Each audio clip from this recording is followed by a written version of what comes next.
was in Riyadh in Saudi Arabia. It was 2 months after the 9/11 attacks on America, and I was interested in finding out more about the 15 Saudis who took part in those attacks. No one had found out very much about them yet, so I thought, yeah, there's my chance. I had contacts in the underground Islamist opposition to the King of Saudi Arabia, and while I was interviewing one of them, I asked, do you have any friends or people that you know in this group that I could meet? And he said yes. The next morning he rang up and said he had someone that I could talk to. So I called up my fiancée. I said, look, I know I'm supposed to be on the plane back tonight, but I may miss it. I've got an important interview. And then I also said, don't worry if I'm not on the plane. And I checked out of the hotel, got my bags ready and waited. I didn't feel much reason to be scared of al-Qaeda at that time. Their leader had given interviews to Western journalists. Their argument appeared to be with the United States, not with individuals. And it seemed to me far more likely that they were going to use me as a messenger rather than making me into the message.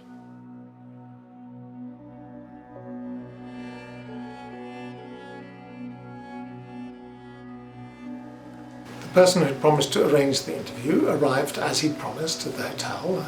I tossed my bags in the back of his pickup. We drove across Riyadh. We ended up actually at his house again.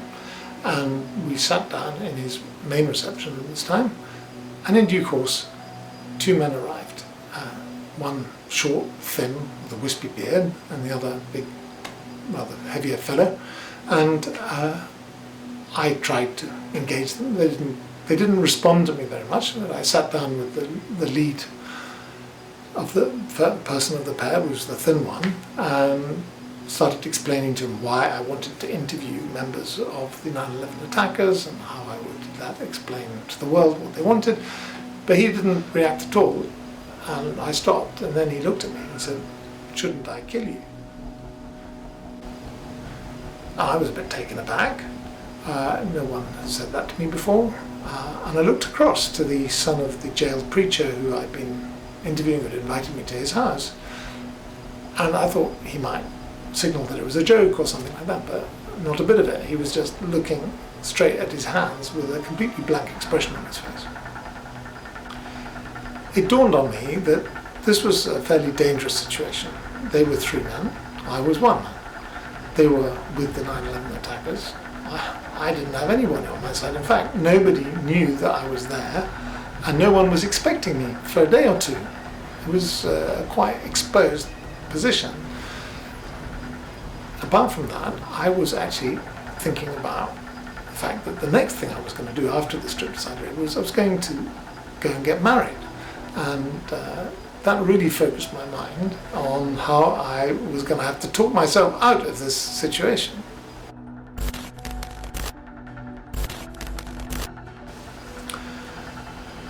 I looked at the thin guy and I said, I have permission from the Sultan of these lands to be here. He looked at me and he snorted and he said, I don't recognize the authority of that king. I looked at him wondering what to do, and I was thinking about all the people that I had known who had been kidnapped or had nearly been kidnapped over the preceding years. And one thing that many of them said was that if you're facing the situation, you need to solve it in the first few minutes. And then it struck me.